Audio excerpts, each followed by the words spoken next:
O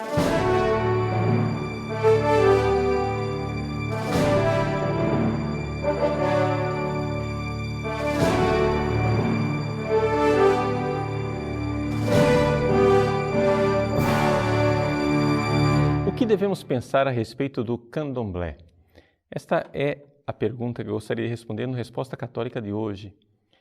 Em primeiro lugar, existem duas atitudes básicas que nós vemos dentro da Igreja com relação a estas religiões pagãs e animistas. A primeira é de indiferença, ou seja, não fede nem cheira, estão aí, elas existem, mas não precisamos dar muita atenção a elas. A segunda atitude é a atitude de medo por possíveis influências demoníacas. Essas duas atitudes estão presentes no cristianismo desde a sua origem. São Paulo, nas suas cartas, teve que responder à dificuldade dos primeiros cristãos com relação às carnes imoladas aos ídolos, aos deuses pagãos. Por quê?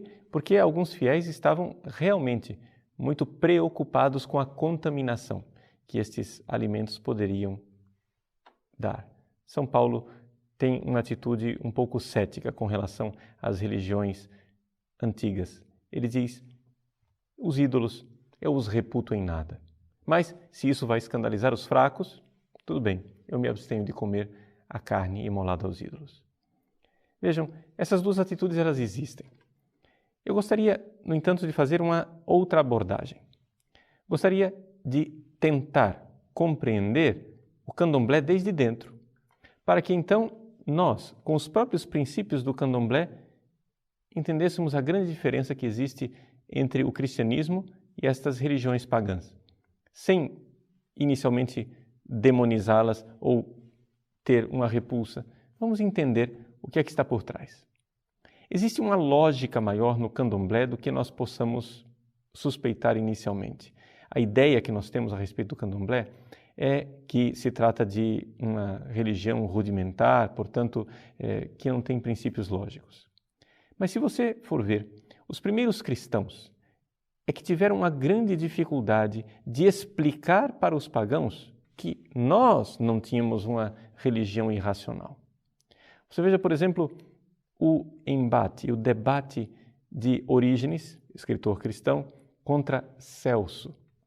Celso era um escritor pagão que tinha uma lógica. Ele dizia o seguinte, veja, como é possível que vocês queiram cultuar ao Deus único, Criador do céu e da terra, o Deus Supremo?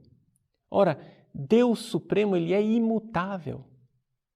Portanto, nós não podemos ter relacionamentos com ele, porque ele não vai mudar. Ele não se importa conosco. Ele é perfeito, e tão perfeito que ele não se rebaixa ao nosso nível. O que é que nós podemos cultuar? Dentro da religião greco-romana, o que nós podemos cultuar são os deuses com D minúsculo. Ou seja, esses princípios cósmicos, estas forças cósmicas que estão à nossa disposição e que são mutáveis. Esse é o princípio que rege também o candomblé. Olorum, o Deus único, Criador do céu e da terra, o Deus que tudo fez, ele é inacessível a nós. Para usar uma frase de São Paulo, ele habita em luz inacessível. Pois bem, a este Deus nós não podemos cultuar e é inútil. Por quê? Porque ele é perfeito, é imutável e não está à disposição de nós, pobres mortais. Nós devemos, ao contrário, cultuar divindades menores, que na verdade não são deuses. Não é adequado dizer que o candomblé é politeísta. Na verdade, eles creem num único Deus, Olorum, mas é que este único Deus não pode ser cultuado. O que eles irão cultuar são os orixás, ou seja, estas divindades menores que na verdade são princípios cósmicos que regem a vida de cada pessoa. Por exemplo, olhando para as características de cada pessoa, o Babalorixá, ou seja, o pai de santo, o sacerdote do candomblé, irá descobrir qual é o orixá que rege a sua vida, ou seja, qual é o princípio, qual é a força cósmica que rege a sua vida. Se ele descobrir que, por exemplo, o que rege você é a força das águas, a força do mar, você irá cultuar Iemanjá, assim como os antigos cultuavam Poseidon, os gregos, o deus do mar. Também nós podemos ver que existe alguma pessoa que está mais voltada para a guerra, para a técnica, para a arte técnica. Essas pessoas guerreiras irão cultuar Ogum, assim como os romanos antigos cultuavam Vulcano ou Hefesto para as coisas técnicas, os metais, né? A arte do ferreiro, ou então o deus Ares, Marte, o deus da guerra. Ou então você poderá cultuar o deus da caça. Para os antigos romanos era Diana ou Ártemis. Para o candomblé é Oxóssi. E assim você vai descobrindo qual é o orixá, qual é o princípio cósmico que rege a sua pessoa, que rege a sua personalidade, e você irá cultuar esse princípio cósmico, deixando de lado o Deus único, o Deus criador do céu e da terra, porque esse é imutável, perfeito, e ele não lida com esse mundo.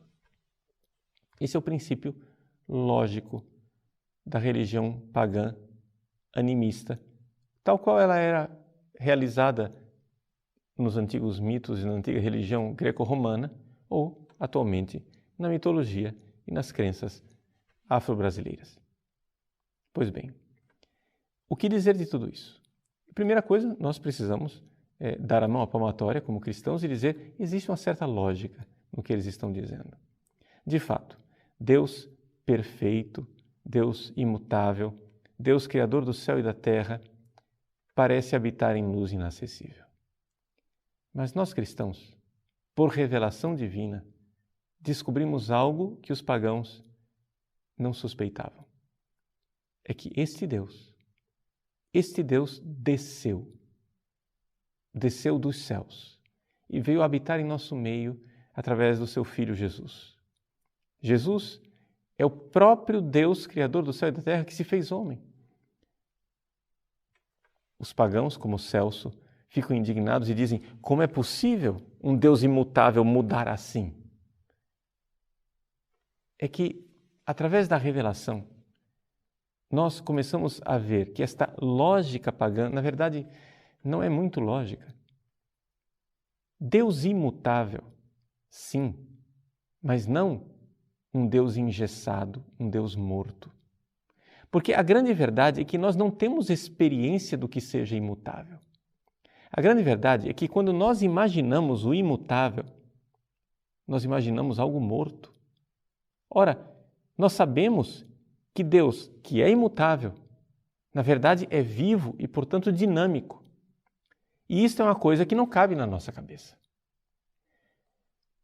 Resultado: na verdade, as religiões pagãs foram vítimas da lógica humana. A lógica humana que nos diz que o que é imutável é morto. Mas nós cremos num Deus vivo. Nosso Deus, ele tem a perfeição da imutabilidade, mas ao mesmo tempo tem também a perfeição da vitalidade e da dinâmica. É um Deus vivo, verdadeiro. Não é um Deus engessado, um Deus impotente. Vejam, esta realidade é difícil de compreender. E nós talvez não a conheceríamos se ela não tivesse sido revelada pelo próprio Deus em Jesus Cristo. Portanto, Deus, onipotente, manifesta a sua grande força e onipotência na mais paradoxal das circunstâncias, na impotência da cruz, em que ele morre. E morrendo, se deixando apreender pela própria morte, ele destrói a morte desde dentro. Esta é a forma que Deus escolheu para manifestar a sua onipotência. Deus sim, é perfeito e habita em luz inacessível. Mas a grande novidade cristã é que este Deus realmente não é indiferente ao homem. Deus é o grande filantropos, ou seja, o amigo do homem. Deus é o grande amigo do homem e se faz homem para nos salvar, para nos levar para aquela luz inacessível. Eis aqui então que, de repente, os ídolos pagãos se tornam absolutamente fúteis, transitórios, passageiros, evaporam diante desta grandeza. Como um raio de sol numa manhã de névoa faz com que a névoa se disperse, o cristianismo brilhou no mundo e fez com que as religiões pagãs perdessem a sua consistência. Por que ficar agora cultuando criaturas, quando o próprio Criador se importou conosco? Eis aqui a novidade cristã. Eis aqui a revelação, o segredo escondido desde todos os séculos, para expressar, junto com São Paulo, Deus quer que nós estejamos com Ele naquela luz inacessível. Por isso, Ele, aquele único que podia fazer isso, Ele transpõe o abismo que separa Deus e o homem, se faz Deus conosco, mostra que se importa conosco, Ele se compadece, Ele padece conosco e vem para nos levar para a felicidade eterna. Existe algo de incompleto no paganismo. O paganismo procura cultuar deuses cósmicos para conseguir um bem-estar cósmico. Mas o coração humano não quer somente isto. Nós queremos uma felicidade perfeita que não está à disposição nesse mundo e que nenhum orixá, nenhum Deus, nenhuma divindade seria capaz de nos dar. Sim, uma felicidade perfeita, onde somente o Deus verdadeiro, não as divindades menores, o Deus Criador do céu e da terra, o Deus infinito, é o único que seria capaz de nos dar esta felicidade, de preencher o nosso coração. Porque aqui está a verdade básica que até os pagãos, como Santo Agostinho, são capazes de intuir. Quando Santo Agostinho era pagão, ele já via no seu coração esta verdade. Senhor, criaste-nos para vós, e o nosso coração está inquieto enquanto não repousa em vós. Os ídolos não responderão à inquietude do nosso coração.